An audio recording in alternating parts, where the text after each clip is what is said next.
दोस्तों इस वीडियो में हम बात करने वाले हैं महत्वपूर्ण अनुच्छेद के बारे में, जो कि अभी अगर बात करें आपके एनटीपीसी ग्रेजुएट लेवल के एग्जाम में भर भर के पूछे गए थे आर्टिकल्स। तो पॉलिटी के हर वो टॉपिक्स को कवर करेंगे जिससे एग्ज़ाम में क्वेश्चन बन सकते हैं। और अभी आपका कम से कम 10 से 15 दिन बाद अंडर ग्रेजुएट लेवल का एग्ज़ाम होने वाला है, तो उसको ध्यान में रखते हुए ये चीज़ें कवर की जा रही है। जहाँ जहाँ से इंपॉर्टेंट फैक्ट्स टॉपिक्स होंगे वो सारी चीज़ें कवर की जाएंगी इस वीडियो के माध्यम से। तो चलिए स्टार्ट करते बिना किसी देरी के, और वीडियो को अंत तक जरूर देखिएगा। वीडियो से आपको बहुत ही फ़ायदा मिलने वाला है। क्विक रिवीजन वीडियो रहेगी ये एक प्रकार से। अगर आपने अभी तक कुछ भी नहीं पढ़ा है तो आप इस वीडियो को देखकर अच्छा खासा स्कोर कर सकते हैं। एक बार आप वीडियो को देखिए, वीडियो की क्वालिटी और कंटेंट आपको पसंद आता है तो चैनल को जरूर सब्सक्राइब करिएगा। चलिए स्टार्ट करते पहले क्वेश्चन से। तो पहला क्वेश्चन है कि article 14 of Indian constitution deals with, मतलब भारतीय संविधान का अनुच्छेद 14 किससे संबंधित है। तो यहाँ पे आपके 4 ऑप्शन दिए हैं: freedom of speech, equality before law, right to education, right to property. तो यहाँ पे आपका सही ऑप्शन हो जाएगा ऑप्शन बी, यानी इक्वलिटी बिफोर लॉ। और ये एक प्रकार का फंडामेंटल राइट्स है। और आपका जो फंडामेंटल राइट्स होता है, ठीक, वो आपका कहाँ से लिया गया है? यूएसए से, ठीक है, संयुक्त राज्य अमेरिका से लिया गया है। और ये आर्टिकल 12 से लेकर 35 तक आपके फंडामेंटल राइट्स हैं, ठीक है। चलते हैं अगले क्वेश्चन की तरफ। अगला क्वेश्चन क्या कहता है कि article 15 prohibited discrimination of the grounds of, मतलब अनुच्छेद 15 किस आधार पर भेदभाव को रोकता है, ठीक है। यहाँ पे आपके 4 ऑप्शन दिए हैं: religious, race, caste, sex, option b education, option c income, और ऑप्शन डी लैंग्वेज ओनली। तो यहाँ से आपका सही ऑप्शन हो जाएगा ऑप्शन ए। Next second. तो यहाँ से आपका सही ऑप्शन हो जाएगा ऑप्शन ए, यानी कि आर्टिकल 15 में धर्म, जाति, लिंग आदि से डिस्क्रिमिनेशन से रोकथाम के लिए बात की गई है। चलते हैं नेक्स्ट क्वेश्चन की तरफ। अगला क्वेश्चन क्या बोलता है कि आर्टिकल 16 डील्स विथ, मतलब अनुच्छेद 16 किससे संबंधित है। तो यहाँ पे अनुच्छेद 16 आपके इक्वलिटी इन पब्लिक एम्प्लॉयमेंट से रिलेटेड है, यानी रोजगार में समान अवसर की बात करता है आर्टिकल 16। चलते हैं अगले क्वेश्चन की तरफ। अगला क्वेश्चन क्या बोलता है कि आर्टिकल 19 प्रोवाइड्स, यानी अनुच्छेद 19 क्या प्रावधान करता है। तो आपको पता होना चाहिए कि आर्टिकल जो 19 है आपका, वो 6 प्रकार के फंडामेंटल राइट्स यानी freedom, right to freedom provide करता है, ठीक है। तो यहाँ से ऑप्शन ए आपका करेक्ट ऑप्शन हो जाएगा, ठीक है। चलते हैं अगले क्वेश्चन की तरफ। आर्टिकल 21 डील्स विथ, यानी अनुच्छेद 21 किससे संबंधित है। तो अनुच्छेद 21 आपका लाइफ एंड पर्सनल लिबर्टी से संबंधित है, यानी जीवन और व्यक्तिगत स्वतंत्रता से संबंधित है। चलते हैं अगले क्वेश्चन की तरफ। ये थोड़ा सा कट गया है तो इसको यहाँ पे देख लेते हैं, ठीक है। आर्टिकल 21A, यानी अनुच्छेद 21 क्या देता है, मतलब क्या प्रोवाइड्स करता है। तो अनुच्छेद 21 में बोला गया है आपका राइट टू एजुकेशन, 6 से 14 वर्ष के लिए शिक्षा का प्रावधान करता है। और यह आपका कौन से, आपको कमेंट बॉक्स में आंसर करना है कि कौन से कॉन्स्टिट्यूशनल अमेंडमेंट के द्वारा ये ऐड किया गया था, ठीक है। चलते हैं अगले क्वेश्चन की तरफ। अगला क्वेश्चन क्या कहता है कि आर्टिकल 22 डील्स विथ, यानी अनुच्छेद 22 किससे संबंधित है। तो अनुच्छेद 22 आपका प्रोटेक्शन अगेंस्ट अरेस्ट, यानी गिरफ्तारी से संरक्षण के बारे में बात करता है। चलते हैं अगले क्वेश्चन की तरफ। अगला क्वेश्चन क्या कहता है कि आर्टिकल 23 डी प्रोहिबिटेड, मतलब अनुच्छेद 23 किससे प्रतिबंधित करता है। तो अनुच्छेद 23 में मानव यानी ह्यूमन ट्रैफिकिंग के बारे में बात की गई है। तो अनुच्छेद 23 आपका मानव तस्करी से रोकथाम के बारे में बात करता है। चलते हैं अगले क्वेश्चन की तरफ। अगला क्वेश्चन क्या कहता है देख लेते हैं। आर्टिकल 24 प्रोहिबिट्स, मतलब अनुच्छेद 12 किसे रोकता है। तो ये चाइल्ड लेबर के बारे में बात करता है, यानी बाल श्रम से रोकथाम के बारे में बात करता है कि कम उम्र के बच्चे को एक टाइम पीरियड से ज़्यादा आप काम नहीं करा सकते, मतलब कम उम्र के बच्चे को आप कारखाने इत्यादि में काम नहीं करवा सकते, ठीक। चलते हैं अगले क्वेश्चन की तरफ। अगला क्वेश्चन क्या कहता है कि आर्टिकल 25 डील्स विथ, तो हमें पता है कि आर्टिकल 25 से लेकर 28 तक फ्रीडम ऑफ रिलीजन के बारे में बात करता है, यानी धर्म की स्वतंत्रता के बारे में बात करता है। चलते हैं अगले क्वेश्चन की तरफ। आर्टिकल 32 इज नोन एज, तो आर्टिकल 32 को heart and soul of constitution, यानी संविधान की आत्मा कहते हैं। और ये किसने बोला था डॉक्टर भीमराव अंबेडकर जी ने। और आर्टिकल 32 के माध्यम से अगर आपका फंडामेंटल राइट्स, जैसे आपका अगर फंडामेंटल राइट्स का उल्लंघन हो रहा है तो आप आर्टिकल 32 के माध्यम से सुप्रीम कोर्ट में जा सकते हैं कि आपके मौलिक अधिकार का उल्लंघन हो रहा है। इसके आधार पर 5 प्रकार की रिट जारी की जाती है। ठीक, तो यहाँ से ऑप्शन एक सही ऑप्शन हो जाएगा। चलते हैं अगले क्वेश्चन की तरफ। आर्टिकल 39A डील्स विथ, तो article 39A free legal aid के बारे में बात करता है, यानी निःशुल्क विधिक सहायता के बारे में बात करता है। और यह एक DPSP है जो कि आयरलैंड से लिया गया है, यानी राज्य के नीति निर्देशक सिद्धांत इसको आयरलैंड से लिया गया है। ठीक है, और ये भाग पार्ट 4 में DPSP है जो कि आर्टिकल 36 से लेकर 51 तक है। ठीक, उसके बाद 51A आता है जो कि आपका फंडामेंटल ड्यूटी है, जो कि आपका USA यानी रूस से लिया गया है फंडामेंटल ड्यूटीज। ठीक, चलते हैं अगले क्वेश्चन की तरफ। आर्टिकल 40 डील्स विथ, तो आर्टिकल पंचायती राज व्यवस्था, आर्टिकल 40 पंचायती राज व्यवस्था के बारे में बात करता है। चलते अगले क्वेश्चन की तरफ। आर्टिकल 44 डील्स विथ, तो आर्टिकल 44 में यूनिफॉर्म सिविल कोड यानी समान नागरिक संहिता के बारे में बात की गई है। ठीक, एक सेकेंड, तो आर्टिकल 44 में यूनिफॉर्म सिविल कोड के बारे में बात की गई। चलते नेक्स्ट क्वेश्चन की तरफ। आर्टिकल 48A डील्स विथ, तो आर्टिकल 48A में आपको इन्वायरमेंट प्रोटेक्शन से के प्रावधान के बारे में बात की गई है, यानी पर्यावरण संरक्षण के बारे में बात की गई है। आर्टिकल 50, अब अगला क्वेश्चन देखते हैं कि आर्टिकल 51A डील्स विथ, तो आर्टिकल 51 आपका एक प्रकार का फंडामेंटल ड्यूटीज है। ठीक, तो मूल संविधान में आपके कितने फंडामेंटल ड्यूटीज थे?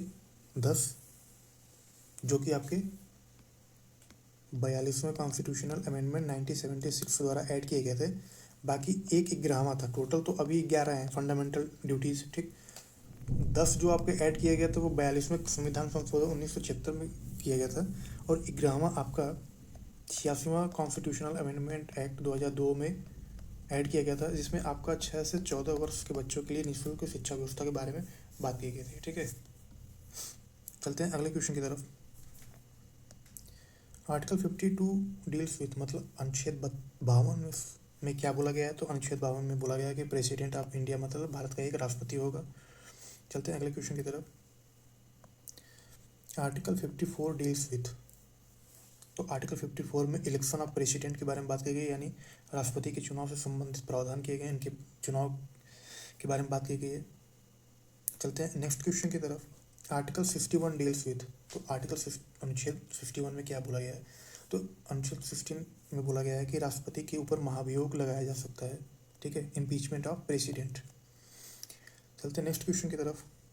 आर्टिकल 32 डील्स विथ, तो आर्टिकल 32 में पार्डनिंग पावर ऑफ प्रेसिडेंट, मतलब राष्ट्रपति के क्षमा शक्ति के बारे में बात की गई है। ठीक है, कि किसी भी कैदी या किसी प्रकार की क्षमा की शक्ति राष्ट्रपति को कैसे दी जाती है, यानी राष्ट्रपति कैसे किसी चीज़ को क्षमा कर सकता है, उसके बारे में बात की गई है।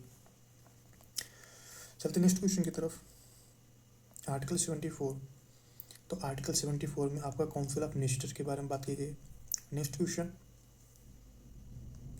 आर्टिकल 75 डील्स विथ, तो आर्टिकल 75 में मंत्रिपरिषद एवं प्रधानमंत्री मंत्रिपरिषद के बारे में बात की गई, यानी PM and council of ministers.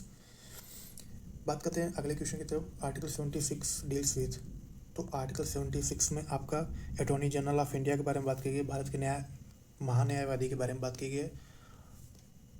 तो दोस्तों, अगर आपको कंटेंट अच्छा लग रहा है तो वीडियो को जरूर लाइक करिएगा। चलते हैं नेक्स्ट क्वेश्चन की तरफ। आर्टिकल 79 डील्स विथ, तो आर्टिकल 79 में पार्लियामेंट के बारे में बात की गई है। ठीक, तो अगर एग्जाम में पूछे कि संसद के कितने भाग होते हैं, तो संसद के 3 कितने भाग होते हैं? 3 भाग होते हैं। एक सेकेंड, संसद के 3 भाग, संसद के 3 भाग नहीं होते हैं, 3 अंग होते हैं। कौन कौन? एक होता है आपका राष्ट्रपति, एक होता है लोकसभा, एक होता है राज्यसभा। ठीक, ये होते हैं संसद के 3 अंग। चलते हैं नेक्स्ट क्वेश्चन की तरफ। आर्टिकल 80 डील्स विद, तो आर्टिकल 80 यानी अनुच्छेद 80 में आपको राज्यसभा के गठन के बारे में बात की गई है। चलते हैं नेक्स्ट क्वेश्चन की तरफ। आर्टिकल 81 डील्स विद, तो आर्टिकल 81 में लोकसभा के गठन के बारे में बात की गई है। चलते हैं नेक्स्ट क्वेश्चन की तरफ। आर्टिकल 85 डील्स विद, तो आर्टिकल 80 में सेशन ऑफ पार्लियामेंट यानी संसद सत्र के बारे में बात की गई है। चलते हैं नेक्स्ट क्वेश्चन की तरफ। आर्टिकल 110 डील्स विद, तो आर्टिकल 110 में मनी बिल के बारे में बात की गई है। ये क्या हो गया? तो आर्टिकल 110 में मनी बिल के बारे में बात की गई है। और आर्टिकल 108 में किस जिस चीज़ के बारे में बात की गई है, तो आर्टिकल 108 में आपका संयुक्त अधिवेशन के बारे में बात की है।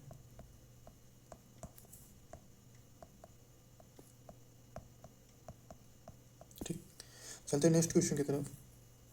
आर्टिकल 112 डील्स विथ, तो आर्टिकल 112 में वार्षिक वित्तीय विवरण के बारे में बात की है। ठीक है, इसको बजट ही कहते हैं, लेकिन बजट सबका कहीं उल्लेख नहीं मिलेगा आपको आपके कॉन्स्टिट्यूशन में, संविधान में। ठीक है, तो इसको वार्षिक वित्तीय विवरण बोलते हैं। ठीक, तो आर्टिकल 112 आपका वार्षिक वित्तीय विवरण से जुड़ा हुआ है। ठीक है, बात करते हैं आर्टिकल 123 के बारे में। आर्टिकल 123, ठीक, तो आर्टिकल 123 में ऑर्डिनेंस पावर यानी अध्यादेश की शक्ति है, और ये आपकी प्रेसिडेंट की, ठीक, ये आपके प्रेसिडेंट की अध्यादेश देने की शक्ति है। और इसी का अगर उल्टा करेंगे आपको तो किसका हो जाएगा? राज्यपाल का। तो राज्यपाल का अध्यादेश देने की शक्ति कौन सी है आपको बताना है किस आर्टिकल में। ठीक है, अब इसके बाद आगे कुछ वन लाइनर क्वेश्चन है, उनको देख लेते हैं।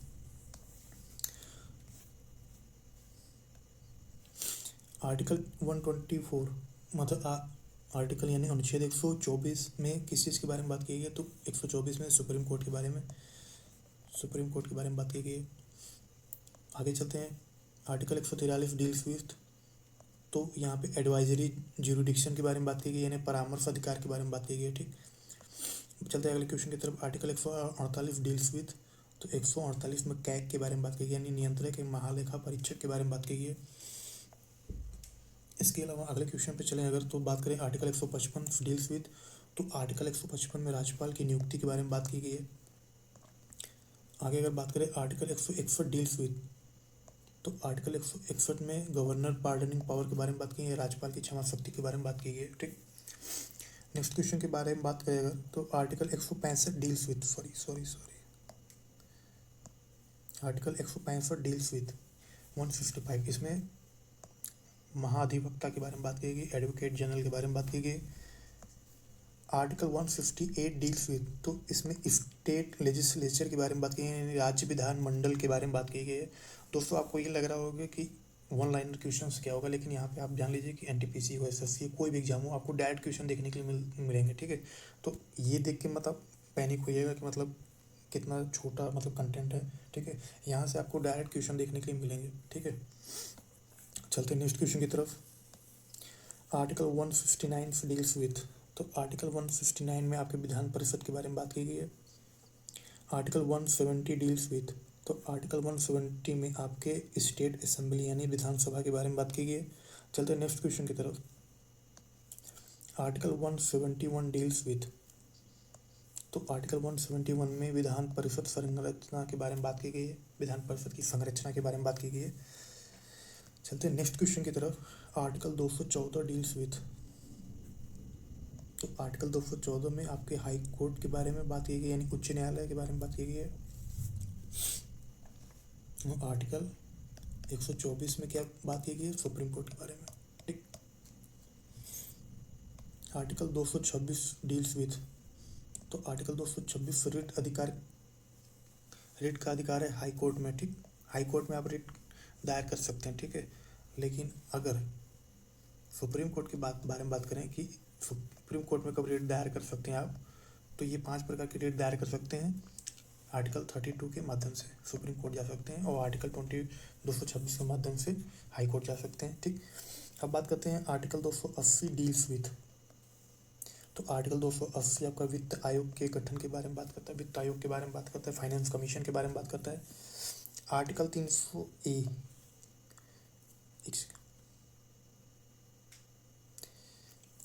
तो आर्टिकल 300 ए में संपत्ति के अधिकार के बारे में बात करता है। पहले ये क्या था, फंडामेंटल राइट्स था, लेकिन इसको 44वें संविधान संशोधन कॉन्स्टिट्यूशनल अमेंडमेंट एक्ट 1978 के द्वारा इसको फंडामेंटल राइट से हटाकर, संपत्ति के अधिकार को हटाकर, इसको आर्टिकल 300 ए में एक लीगल राइट बना दिया गया। ठीक है, चलते हैं अगले क्वेश्चन की तरफ। आर्टिकल 312 डील्स विद, यानी 312 अनुच्छेद 312 आपका अखिल भारतीय सेवाओं से जुड़ा हुआ है। अनुच्छेद 315 डील्स विद यूपीएससी, संघ लोक सेवा आयोग के बारे में डील करता है। उसके बाद बात करें कि आर्टिकल 324 डील्स विद, तो आर्टिकल 324 इलेक्शन कमीशन के बारे में बात करता है। आर्टिकल 352 डील्स विद, तो आर्टिकल 352 आपके राष्ट्रीय आपातकाल के बारे में बात करता है। आर्टिकल 356 डील्स विद, तो आर्टिकल 356 राष्ट्रपति शासन के बारे में बात करता है। आर्टिकल 360 डील्स विद, ये आपके फाइनेंशियल इमरजेंसी, वित्तीय आपातकाल के बारे में बात करता है। हालांकि अभी तक भारत में एक बार भी वित्तीय आपातकाल नहीं लगा है, ठीक है, और ना ही इसकी नौबत आया, तो भी अच्छा है। अब इसके बाद बात करते हैं कि आर्टिकल 358, तो आर्टिकल 358 संविधान में संशोधन के बारे में प्रावधान करता है, और ये आपके साउथ अफ्रीका से लिया गया है। ठीक, इसका सोर्स साउथ अफ्रीका से यानी दक्षिण अफ्रीका से ये लिया गया है। ठीक, article 370 Jammu Kashmir special status, हालांकि इसको अब रिमूव कर दिया गया है। ठीक, आर्टिकल 371 ये स्पेशल प्रोविजन स्टेट्स के बारे में बात करता है। आर्टिकल 243 ये पंचायती राज के बारे में बात करता है। आर्टिकल 243 ए ये ग्राम सभा के गठन के बारे में बात करता है। आर्टिकल 243 बी पंचायत कॉन्स्टिट्यूशन के बारे में बात करता है। आर्टिकल 243 बी ये म्यूनसिपालिटी के बारे में बात करता है। और आपका आर्टिकल 279 ए जीएसटी काउंसिल्स के बारे में बात करता है। आर्टिकल 21 लाइफ एंड लिबर्टी के बारे में बात करता है, जीवन जीने की व्यक्तिगत स्वतंत्रता के बारे में बात करता है। और आर्टिकल 19 फ्रीडम राइट्स के बारे में बात करता है, यानी अभिव्यक्ति की आज़ादी के बारे में बात करता है। ठीक है, तो ये थे कुछ महत्वपूर्ण इंपॉर्टेंट आर्टिकल्स जो कि आपके किसी भी एग्जाम के लिए इंपॉर्टेंट है। आप क्वेश्चन की क्वालिटी को देखिए, और यहाँ से आपको डायरेक्ट क्वेश्चन एग्जाम में देखने के लिए मिलेंगे। ठीक है, आर्टिकल ऐसी चीज़ है जिसमें कुछ घुमा के नहीं पूछता है, आपको डायरेक्ट क्वेश्चन देखने के लिए मिल जाएंगे। ठीक है, बाकी इसी तरह मैं और भी इंपॉर्टेंट टॉपिक्स पे वीडियो लाता रहूँगा। तो ऐसे शानदार जी के वीडियो के लिए हमारे चैनल को जरूर सब्सक्राइब करें, आपके एग्जाम में ये बहुत ही फ़ायदा करने वाला है। ठीक है।